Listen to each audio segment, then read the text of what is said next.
दोस्तों, राजकोट के Niranjan Shah cricket stadium में आज दूसरे वनडे की शुरुआत होते ही मैच का टोन बिल्कुल अलग नजर आया। पहली ही गेंद से यह साफ हो गया कि भारतीय टीम आज पूरी तैयारी और आक्रामक सोच के साथ उतरी है। ओपनर्स ने आते ही रन बनाने का रफ्तार पकड़ लिया। कभी कवर के बीच से तेज चौका तो कभी मिड विकेट के ऊपर सीधा छक्का। न्यूजीलैंड के गेंदबाज लाइन बदलते रहे, फील्ड एडजस्ट करते रहे, लेकिन भारतीय बल्लेबाजों पर किसी भी तरह का असर नहीं दिखा। हर ओवर में बहते रन और लगातार बढ़ता दबाव कीवी गेंदबाजों की लय पूरी तरह बिगाड़ता चला गया। भारत ने शुरुआत से ही दिखा दिया कि मुकाबले का नियंत्रण उनके 100 हाथ में है और न्यूजीलैंड को वापस आने का एक भी मौका नहीं देने वाला।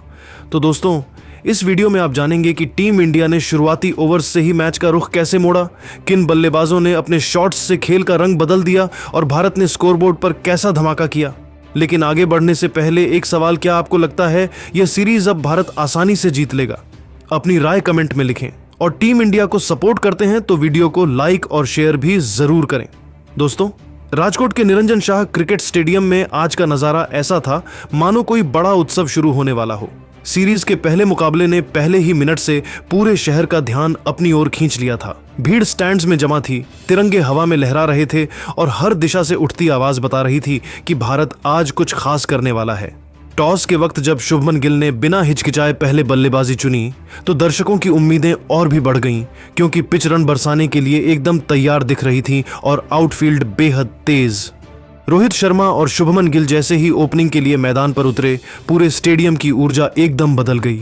शुरुआत के कुछ ओवरों में दोनों ने सावधानी से गेंद को समझा, लेकिन तीसरे ओवर में रोहित ने जैकब डफी पर लगातार 2 धमाकेदार चौके जड़कर माहौल का रुख ही बदल दिया। पहला कवर ड्राइव इतना शानदार था कि गेंद मानो बल्ले से फिसलकर निकल गई हो। वहीं दूसरा चौका पॉइंट के ऊपर से इतनी तेजी से गया कि फील्डर सिर्फ देखते रह गए। चौथे ओवर में शुभमन गिल ने भी अपने इरादे साफ किए। मैट हेनरी की थोड़ा फुलर गेंद पर उनका एक्स्ट्रा कवर ड्राइव देखने लायक था और अगली ही गेंद पर मिड विकेट की दिशा में खूबसूरत चौका मारकर उन्होंने पारी को तीसरी गियर में पहुंचा दिया। रोहित और गिल की यह साझेदारी न्यूजीलैंड की शुरुआती योजनाओं को पूरी तरह बिगाड़ चुकी थी। और फिर आया 7वां ओवर, इस मैच का पहला असली हिटमैन धमाका।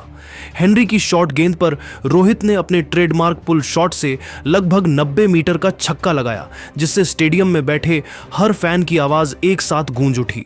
पावर प्ले के खत्म होते होते भारत 75 पर पहुंच चुका था और यह साफ दिखने लगा था कि आज की शाम भारतीय बल्लेबाजों के नाम रहने वाली है। 11वें ओवर में मिचेल सैंटनर गेंदबाजी के लिए आए। जैसे ही उन्होंने ऑफ स्टंप पर थोड़ी फ्लाइट डाली, रोहित घुटना टेककर स्वीप पर चौका जड़ने में देर नहीं लगाई और इस शानदार शॉट के साथ उन्होंने अपना अर्धशतक पूरा किया। दूसरी ओर शुभमन गिल पूरी परिपक्वता के साथ खेल रहे थे, एक एक रन चुराकर स्ट्राइक रोटेट करते हुए और सही गेंदों का इंतजार करते हुए। 17वें ओवर में डफी की गेंद पर गिल ने शानदार फ्लिक खेला, लेकिन अगली ही गेंद पर एलबीडब्ल्यू आउट हो गए।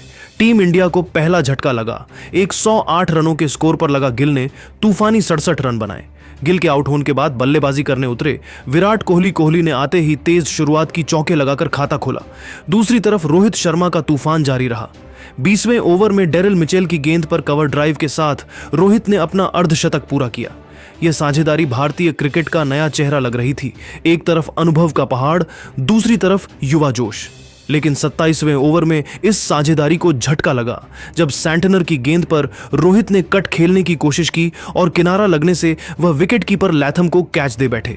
रोहित की 61 रन की पारी मैच की रीढ़ की तरह थी। उनके आउट होने के बाद मैदान पर आए ईशान किशन उनके क्रीज पर आते ही स्टेडियम का माहौल एक पल दो में बदल गया। जैसे ही ईशान किशन ने डफी की ऑफ लेंथ गेंद पर आगे बढ़कर कवर ड्राइव लगाया, गेंद जैसे बल्ले से निकलते ही बाउंड्री की ओर दौड़ पड़ी। यह शॉट किशन की क्लास का सबसे सही उदाहरण था। इस बीच विराट कोहली अपनी विंटेज फॉर्म में पहुंच चुके थे।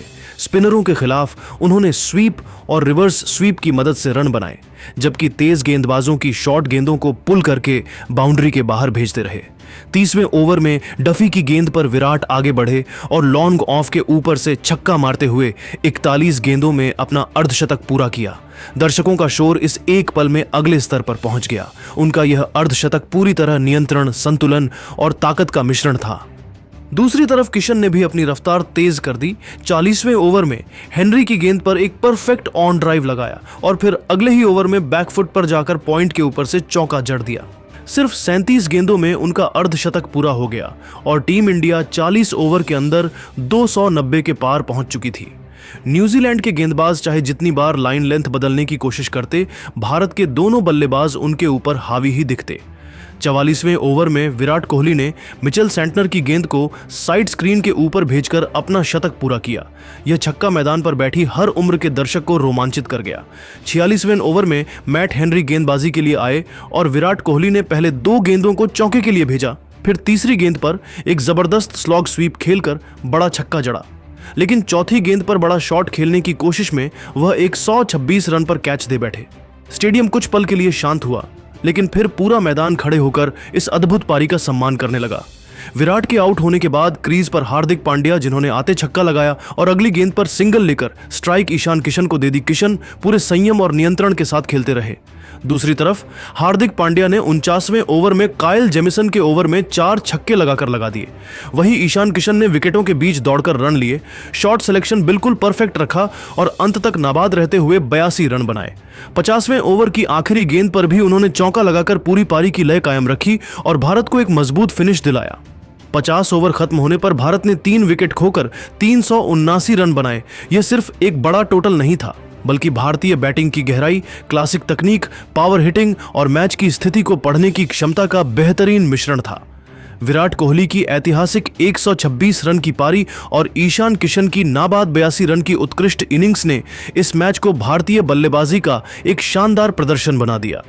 यह पारी सिर्फ रन भरने की कहानी नहीं थी, बल्कि भारतीय क्रिकेट की सामूहिक ताकत का ऐसा प्रदर्शन था जिसने न्यूजीलैंड को शुरुआत से ही बैकफुट पर धकेल दिया। 369 रनों के विशाल लक्ष्य का पीछा करने उतरी न्यूजीलैंड की शुरुआत भले ही शांत और नियंत्रित दिखाई दी हो, लेकिन भारतीय गेंदबाजों ने पहले ही ओवरों से उनकी सांसें अटका दी। टिम सेफर्ट शुरुआत में सिर्फ स्ट्राइक रोटेट करते हुए खेल रहे थे, जबकि टॉम लैथम ने सिराज की 2 डीली गेंदों को संभालकर बाउंड्री तक भेजकर रणगति बढ़ाने की कोशिश की। लेकिन यह शुरुआत ज्यादा देर टिक नहीं पाई। 7वें ओवर में मोहम्मद सिराज की बाहर जाती बेहतरीन आउटस्विंगर ने लैथम को 22 रन पर मजबूर कर दिया कि वह स्लिप में सीधा कैच थमा दें और यहीं से कीवी पारी की मुश्किलें शुरू हो गईं।